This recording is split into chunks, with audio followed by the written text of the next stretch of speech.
Hi, Coach Carla here. My review of the Beachbody Performance Lane. I've been taking the Performance Lane for about 30 days, and I think that I have enough information to be able to give to you guys.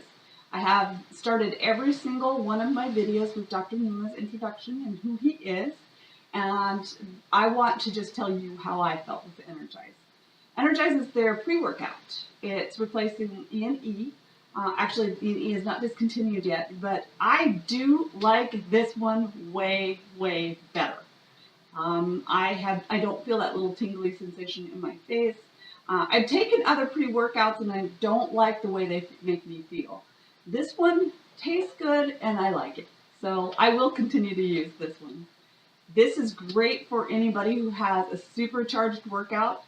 If you're just walking, I don't think you need it. If you're taking a leisurely stroll or bicycle ride, I don't think you need it. If you're doing a pretty strenuous workout, a great pre-workout will get you through it. Dr. Nima. So, okay, he's got a lot of credentials here I want to go through. Dr. Nima Alamdari, he's here now with us as the Scientific Affairs Board Director. He has also been on faculty at Harvard University, and he's also done his postdoctoral training at Harvard Medical School, and he's got a PhD at the University of Nottingham. So welcome, Dr. Nima. Thanks, Andy. The science behind the lineup. Okay, sure. You know, it's been established science that certain ingredients, when positioned at the right times, can absolutely help us perform better, keep us hydrated, or allow us to recover and adapt better. So we've put forward a really smart nutritional strategy at the right time, so pre, during, and post-exercise, as well as nighttime, which is a really hot topic right now in the research community. Okay, let's start with the pre-workout formula, Energize. Yeah, I'm really excited about Energize. It's a great tool. We've got 3 key ingredients that work in distinct ways to help improve exercise performance. You might remember I talked a little bit about lactic acid buildup causing that muscle burn feeling and fatigue. Well, beta-alanine is a key ingredient to combat that. Here's how it works. Beta-alanine is a natural amino acid that we get in our diet, mainly from meat, but we don't get enough from our diet to reach the active dose. When you get the active dose, beta-alanine works by increasing our muscle carnotin levels, which reduces the lactic acid buildup in our muscles and delays time to fatigue. So it's been shown to be really effective for high-intensity exercise, such as high-intensity interval training, or such as the types of training you might see in Insanity or Max 30 or some of our more advanced exercise programs. But 2 more things to note. Beta-alanine is not a one-hit wonder. It does become more effective with repeated use over time. It takes about 4 weeks to build up in the system, so you really reap the rewards from repeated usage. Secondly, some of you might be familiar with the tingling or itching feeling you might get when taking beta-alanine or Energize, but that's the beta-alanine getting in your system. It's perfectly normal, it's nothing to be worried about, and it generally goes away when you start exercising intensely. It also generally subsides over time with repeated usage. Okay, so caffeine also has been known to be a very helpful performance-enhancing ingredient and widely established to help with focus, reaction time, cognitive performance, and exercise performance. But what hasn't been established until recently is that low doses or very low doses of caffeine are equally as effective as high doses, but without the nasty side effects like jitters, nervousness, anxiety, or the inability to sleep.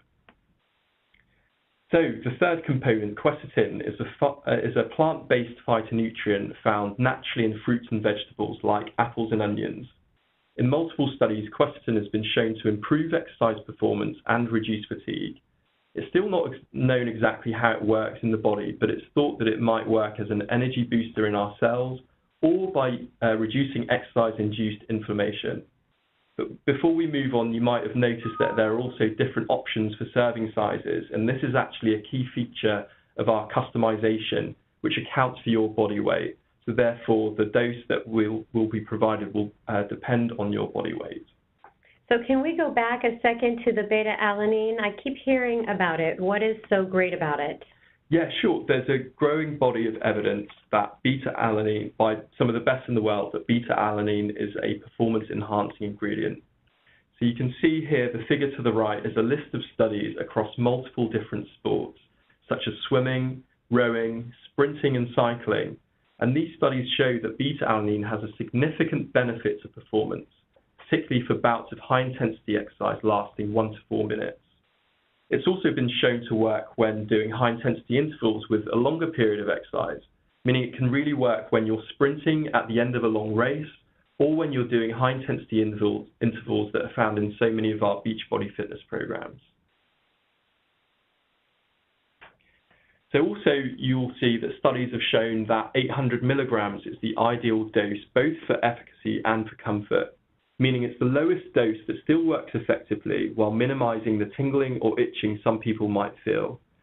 Other competitive pre-workout formulas on the market start with 1,600 milligrams or even 3,000 milligrams per dose.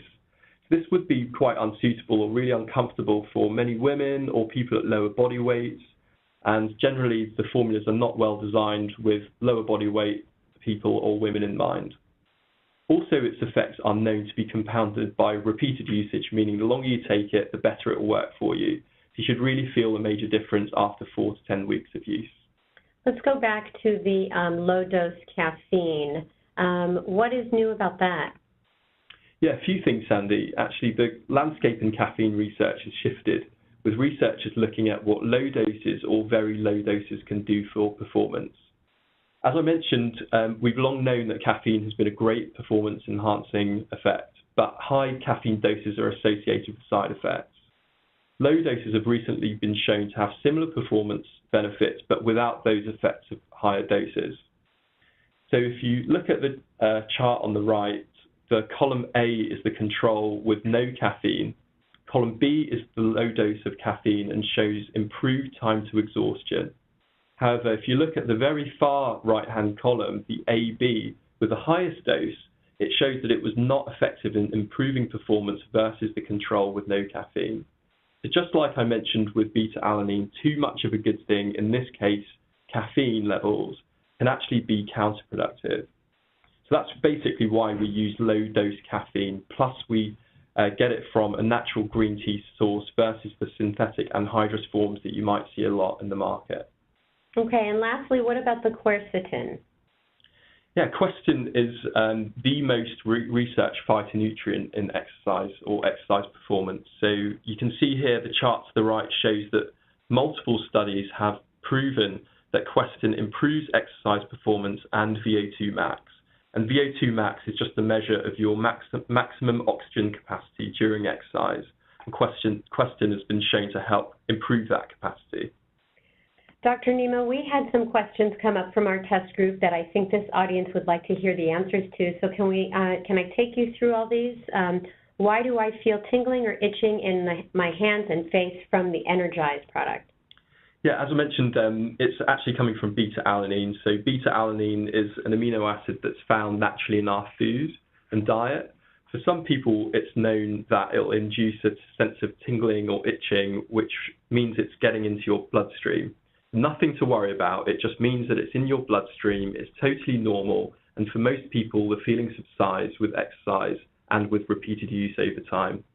It's worth just repeating that the dose we use is 800 milligrams, and this is the dose that multiple studies show is the minimum level needed to be effective, but also provides the most comfort in terms of less tingling than higher doses. It's also based on body weight,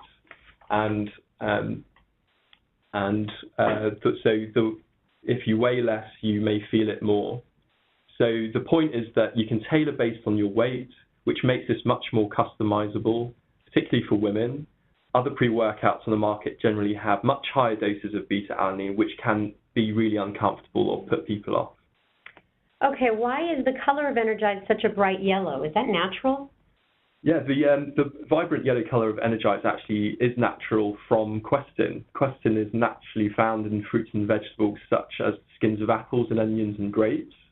The bright color is attributed really to the purity and the potency of the quercetin we use, meaning the brighter the color, the purer the quercetin is.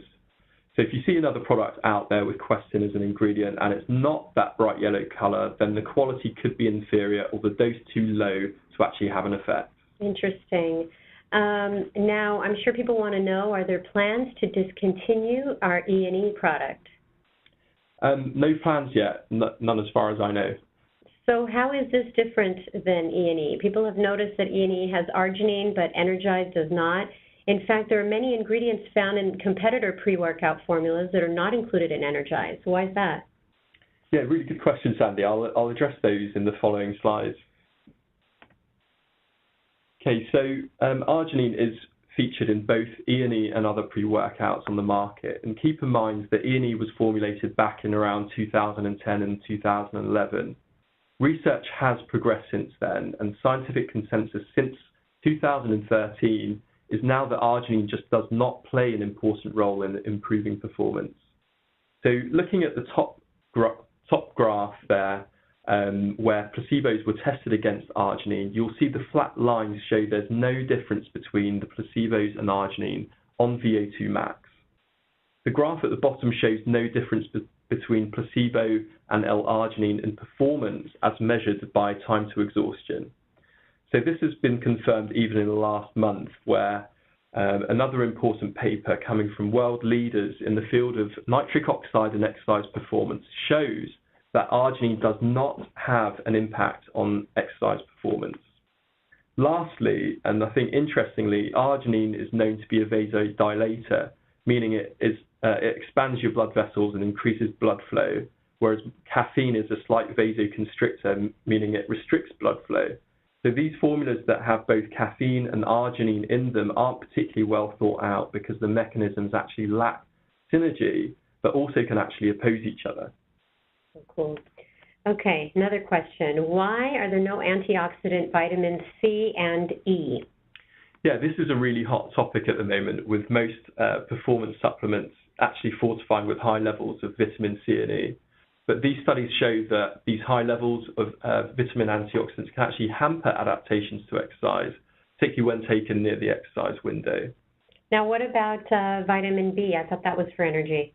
Yeah, we don't fortify with vitamin B either, and it's similarly been shown that vitamin B does not improve exercise performance. There might be a role for people with B vitamin deficiencies, but that's just not a problem for people if they have a balanced and healthy diet. Okay, and what about creatine? Why no creatine in Energize? Yeah, there's a few reasons. First of all, the best way to take creatine is with carbohydrate or protein to create the insulin response needed to get creatine into the muscle. And the best time to take creatine has been shown to be post-workout, not pre-workout. That's why we don't have creatine in Energize. Still part of the Beachbody Performance lineup, but we recommend that you take it with a high protein recover shake after a workout where we know that it will be more effective. So if you see other competitor pre-workouts with creatine, there's generally a few things that you might want to look at. First, is there any carbohydrate or protein in the formula? If not, the creatine will just not be as effective. Second, how much of the creatine is in there? There needs to be at least 3 to 5 grams to be effective, and anything less will likely just not work. Third, what is the form of creatine in there that they're using? If it's not creatine monohydrate, then it's just not the best. You'll see that many competitor pre-workout formulas contain other forms of creatine, like creatine nitrate, magnesium chelate, claiming better improved absorption, better bioavailability, and better performance than creatine monohydrate.